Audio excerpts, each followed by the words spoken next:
Hello, comic fans. Here's Earl Grey. Cheers. Escapism is king and key sometimes when I choose to read some comics. And here are stacks of finest escapism, B-comics, retro comics, trash comics, but not in a condescending way, because I love all the stuff here, just as a description, because they really lack a bit of any kind of educational purpose, but that's very fine for me. And yeah, let's get started. We had a magazine for young comic readers called Cobra back in the day. And they reprinted a lot of comics from the island, from the Brits, as Trigan by Don Lawrence and this Butterworth guy. Very fine sci-fi story. I did a video once about it. And yeah, with Trigan here, there were other series that made the most part of these Cobra magazines, like The Spider, and in German it's Die Spinne. And now it's collected in these beautiful oversized tomes here. Let's give you some clue about the size of it. Here we have. So it's very fine to have this in this format, especially since the artist here, Reg Bunn, and as you can see here, it was written, part was the last part, by Jerry Siegel of Superman fame. And Ted Coburn was the first writer. So, as you can see here, Reg Bunn is the king of hatching here. Fantastic 2-pagers, sometimes 3-pagers, with a hook at each end of the page. Dinosaurs, of course, but even these are just hallucinations and caused by the arch enemy of the Spider. But this Spider guy here, who is some kind of in between Phantomias and Mr. Spock, he's a villain, and this is really something that I especially like with these stories here that are totally goofy. Of course, this mastermind of crime who just wants to be the king of crime, and everyone should accept his world domination in terms of crime. Yeah, to have someday just this super crime dude who you follow and sometimes really even root with, and yeah, totally silly stuff, nice to look at. Of course, you only can get or read some pages and then it's okay.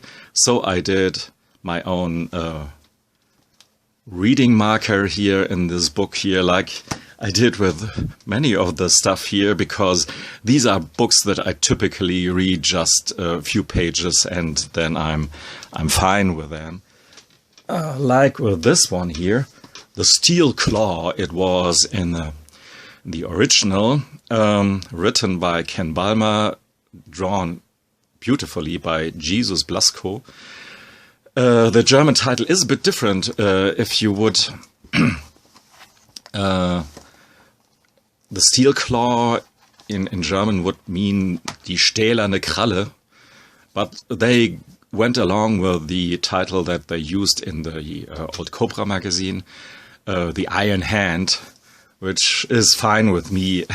It's about this dude who gets every time invisible when he is basically electrocuted or electrocutes himself. There you have him. He was part in a scientific laboratory, and then something happened and now he's invisible, with the exception of his metal prosthetic hand. And so you can only see his hand and when he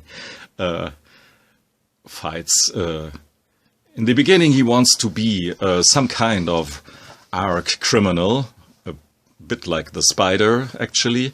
And they changed that in a 180 turn of character there, and he will become a special agent for the good ones. Well, I really liked the angle when he was the bad one, and he is some kind of the anti-hero.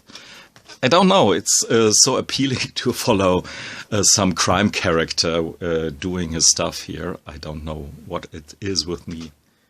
But anyhow, speaking of darkness and characters within the dark, of course, my old Vampirella collected editions here are always a good read, especially in terms of the art, of course. And I really like the goofy stories as well. It's another thing of I mean, why they choose why they have chosen this kind of glossy paper, it's beyond me. But otherwise,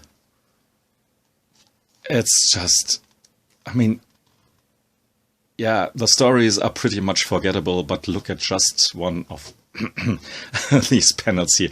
It's just fine art, as we old wise white men used to say.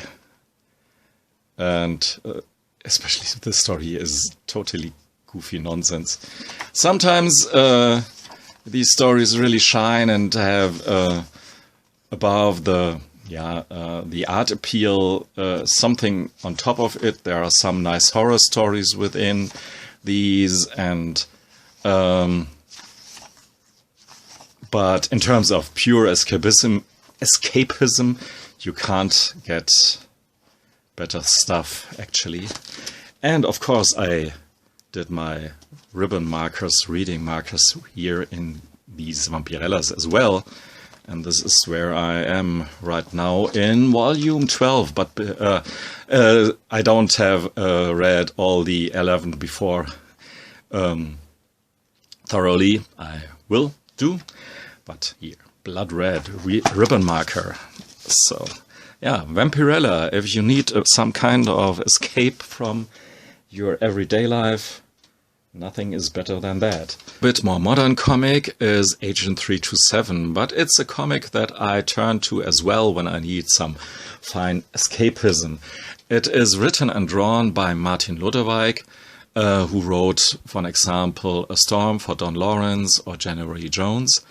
And yeah, this is just goofy, silly fun around these adventures of this Dutch secret agent who has goofy adventures centered around some local themes, like this golem from Antwerp here. And you can see it has lots of monkey action in it, and we have Olga Lavina, his colleague here, and some other secret agents. It's a bit crazy that they put this book here in the children lines of their comics. It's published by Thunfisch, sub-label of Splitter. Actually, I think, and the humor and the jokes in these comics are a bit more for adults, and yeah, some of the visuals maybe as well, like you can see here. This is called The Ear from Van Gogh, The Ear from Van Gogh, and we learn actually a lot about the Van Gogh Museum here in this book. And there was a painting stolen, but something is wrong with this painting. Come on, focus. Maybe you can see it for yourself. There's a mobile on the chair. So something is not very right with this painting here, but we will figure it out. And I will figure it out because I'm actually in the middle of reading this slim book here. And here, just a random pick, another painting-related Agent 327 book called Special Operation The Night Watch. And here we have, of course, a story that centers around the famous painting by Rembrandt. While this kid here will just wants to see Star Wars instead. And yeah, for sure one of these comics that are very, very much under the radar over here as well. And something more, child-friendly or all ages, Spaghetti by the German Al Verlag, new series of collected editions. I was very hesitant towards this book here because, hey, come on, Spaghetti, about one Italian dude. It's like doing a comic about a German guy and call this one Lederhosen or Bierbauch. I don't want to read a comic about a German called Billy Bierbauch. Or maybe I want. But yeah, I thought this would be just totally about only cliches. But then I read the Free Comic Book Day issue, a reprint of one of these stories in a smaller format. And I was really, convinced that this is just fun. And look at Spaghetti and his cousin. You can take a guess how he's called. Prosciutto. It's really silly and, but silly in the most hilarious, whimsical, fun way. It's just, a good description of this book. And of course it is written by Rene Goscinny. So of course here we have Monsieur Goscinny and Dino Attanasio. He's an Italian, so he can make fun of his character Spaghetti all the time, of course, because he's an Italian himself, and he's a really charming guy, our Spaghetti, and I love the way this guy here and these comics are drawn, and this is just pure cartoony fun from end of the 50s, early 60s, sometimes reprinted in this duo color scheme, which maybe annoys some people, but hey, you can't expect having these beautiful books and with very low print runs, and they can't do a totally new coloring, and I don't want to have a new color job on this, actually, because this is maybe a bit a part of nostalgia for me, because I read lots of comics in this color scheme, sometimes with blue tone, and most of the part here is just four color splendor. Really, really nice stuff here, and especially the last comic here with the prosciutto and him, making a lot of turmoil, and the story where these two they created so much chaos, and one car wreck after the other, and nobody gets hurt. It's very harmless and nice. And can't recommend this book here enough, if you can understand German, of course, or in some other language. It seems that Spaghetti was pretty huge in France and Belgium and in Spirou. Or was it Spirou that they published it? No, in Tintin, the big opponent to Spirou. So, but nevertheless, this series was quite popular, seems to be quite popular, but it was totally under my radar.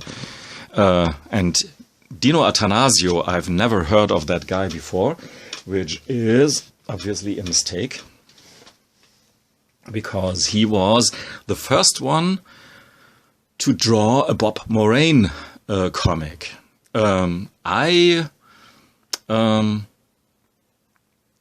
connected with Bob Morene only William Vance as an artist.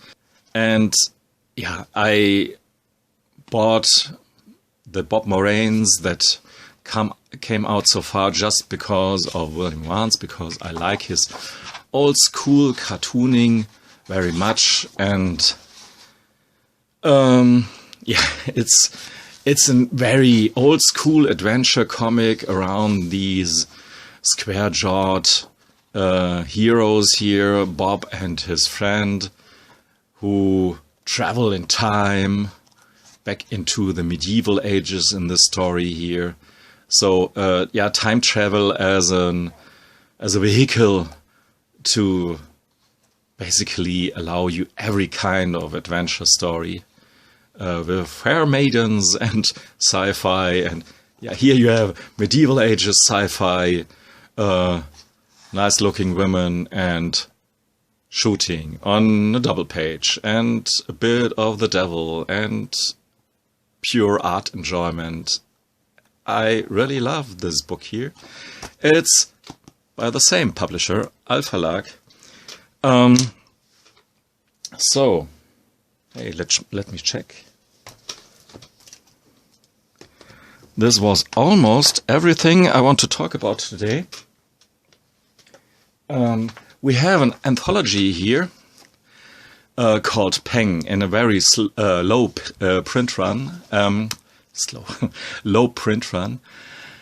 The comics of your youth, it says in the subtitle there.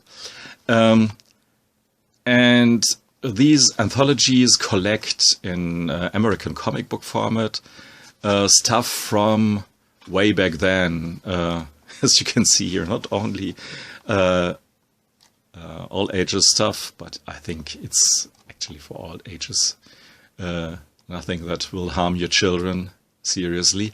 And even though some of these stories are really not that great, and some collection is a bit very, very goofy, maybe sometimes too goofy, I really like these Peng magazines a lot.